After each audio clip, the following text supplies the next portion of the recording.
पूरे देश में आज धनतेरस की धूम मची है। बाजार खरीदारों से गुलजार हैं।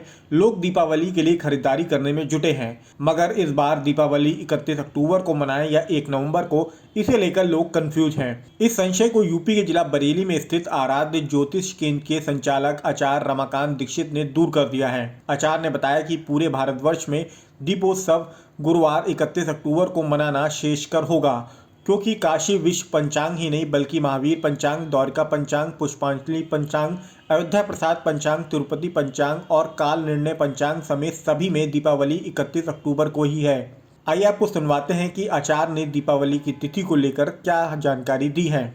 मैं आचार्य रमाकांत दीक्षित कि दीपावली 31 अक्टूबर को मनाएं या दीपावली 1 नवंबर को मनाएं। अब बात आई कि 31 अक्टूबर को ही क्यों मनाएं। तो 31 अक्टूबर को दीपावली इसलिए मनाना है क्योंकि अमावस्या शाम को 4:32 पर 31 अक्टूबर को अमावस्या लग जाएगी। और दीपावली का जो त्यौहार है वो निशा काल का है, प्रदोष काल का है, संध्या काल का है। तो दीपावली हमें शाम को ही मनाना है। और 1 नवंबर को क्यों नहीं मनाएं? 1 नवंबर को इसलिए नहीं मनाएं क्योंकि दीपावली अगले दिन 3:32 तक ही है। अब 31 अक्टूबर को हमको सिंह लगन भी मिल जाएगा, जो रात्रि को 12:30 के समथिंग है।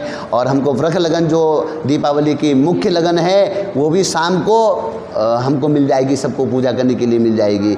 इसलिए प्रदोषकालीन होने के कारण, निशाकालीन होने के कारण और संध्याकालीन होने के कारण ये हमको दीपावली 31 अक्टूबर को मनाना श्रेयस्कर रहेगा।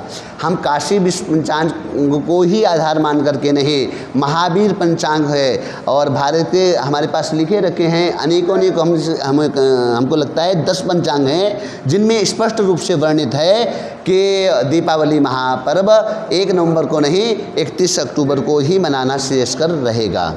देखिए, दीपावली पर महालक्ष्मी का पूजन प्रमुखता रूप से कहा गया है, जिसमें गणेश जी को हम साथ में इसलिए पूजन करते हैं। गणेश जी का सर्वप्रथम पूजन का हमको शास्त्र में लिखा है कि गणेश का पूजन करना है। रिद्धि सिद्धि के दाता भी हैं, शुभ लाभ आमोद प्रमोद को प्रदान करने वाले भी हैं। इसलिए हम लोग गणेश जी और लक्ष्मी जी को साथ में पूजन करते हैं। महालक्ष्मी का पूजन एकोपचार, पंचोपचार, दसोपचार, षोडशोपचार जैसे भी व्यवस्था व्यक्ति की हो उस तरीके से पूजा कर सकता है। एकोपचार अर्थात जो कुछ हो सब कुछ एक बार में अर्पित कर दिया, मैया लक्ष्मी को स्वीकार है। पंचोपचार मतलब 5 बार में पाद्य, अर्घ, आचमन और गंधक्षत और नैवेद्य, ये 5 बार हो गया। दसोपचार में 10 चीज़ें चढ़ाना है, जैसे जल, पहले पाद्य, अर्घ, आचमन, गंध, अक्षत, पुष्प, धूप, दीप, नैवेद्य, इस तरीके से दसोपचार हो गया। फिर षोडशोपचार जो प्रमुख पूजन है, जो कि ब्राह्मणों के द्वारा ही संपन्न किया जा सकता है। जिन्हें भी षोडशोपचार या दसोपचार से पूजन करना है वो अपने आचार्य को, अपने ब्राह्मणों को बुलाएं और उस विधि के द्वारा अष्टमहालक्ष्मी का पूजन करा के उस विधि को संपन्न करें। कमलगट्टे की माला प्रमुखता है। माता को शरीफा फल और अनार फल बहुत प्रिय हैं। इसमें मेवे की जो खीर है वो मैया को बहुत प्रिय है, इसलिए मेवे की खीर का भोग अवश्य ही लगाएं।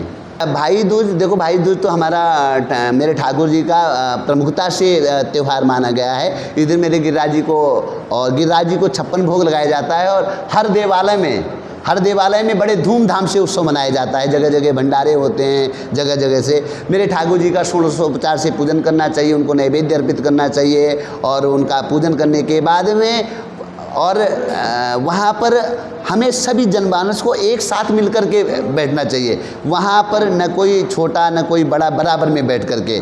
गोवर्धन पूजा मतलब बराबर में वहीं पर हमारे चाहे कोई बहुत गणमान्य व्यक्ति बैठा हो और चाहे कोई गरीब व्यक्ति बैठा हो, सब साथ में ही भोजन करें, वही गिरिराज जी का पूजन है। और मेरे ठाकुर जी ने कभी भी इस बात का सदैव संदेश दिया है, सदैव इस बात का संदेश दिया है कि सर्वे भवन्तु सुखिनः, सर्वजन सुखाय, कि सभी जन हमारे हैं और ठाकुर जी के सभी अंग हैं भी, क्योंकि ब्राह्मणों से मुखमाश्रित्र बाहु राजन्या कृता उरु तदीय देवश्य पदभ्याम शूद्रो जायत। अगर भगवान का मुख ब्राह्मण है तो भगवान के हाथ क्षत्रिय हैं, तो भगवान का पेट जो हैं वो वैश्य लोग हैं और बाकी के सब अंग भगवान के चरण हैं। अगर आप सोचिए, अगर इनमें से कुछ भी हीन हो जाएं हम, अगर हमारे पैर ही नहीं रहें तो क्या समाज का कोई वर्ग हम चल सकते हैं? नहीं चल सकते हैं। या हमारे हाथ कट जाएं तो क्या हम ठीक से चल सकते हैं? हमारे पेट में ही कुछ खराब हो जाए, एक दिन गैस भी बन जाती तो कितना परेशान हो जाते हैं, हम नहीं कुछ कर पाते हैं। और अगर हमारे मुख में कुछ गड़बड़ हो जाए, मेन इंजन तो यही है। इसलिए ब्राह्मण को प्रमुखता दे करके ब्राह्मणों से पूजन कराने से व्यक्ति को अधिक से अधिक भगवान की कृपा प्राप्ति होती है और उन पर मेरे ठाकुर जी की कृपा बनी रहती है।